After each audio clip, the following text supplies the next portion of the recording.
السلام عليكم ورحمة الله وبركاته. اللهم صل وسلم وبارك على سيدنا محمد وعلى آله وصحبه وسلم.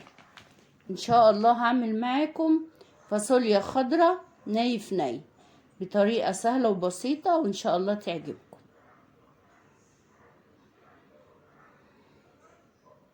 جبت الحلة اللي هطبخ فيها، قطعت بصلة وسط صغير وحطيتها في الحلة. حطيت معلقة صغيرة توم مفروم، والتوابل نص معلقة فلفل اسود وكزبرة وبهارات وورق لورا مطحون، ومعلقة صغيرة مرقة فورية.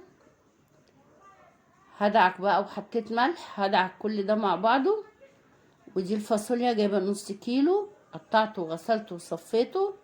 والصلصة دي انا مفرزاها معاكم في القناة بطبخ بيها. حطيت بطرمان صلصة، حطيت معلقة كبيرة سمنة، وهقلب كل ده مع بعضه. بعد كده اروح حاطة الفاصوليا الخضراء. لو مفيش صلصة نحط عصير طماطم نص كيلو كده، واقلب كل ده مع بعضه. واروح بقى اعلقها على النار. طبعا هي محتاجة شوربة، وانا بعلقها على النار هحط لها بقى شوربة، ولو محتاجة صلصة تانية ازود لها صلصة. كده انا حطيت لها الشوربة اهي، ولقيتها محتاجة صلصة هحط لها صلصة تاني. او انتي بقى ممكن تحطي انتي بقى ايه عصير الطماطم. نص كيلو نص كيلو الفاصوليا بياخد نص كيلو طماطم عصير. ونسيبها بقى على النار، على نار هادية كده تستوي بقى براحتها.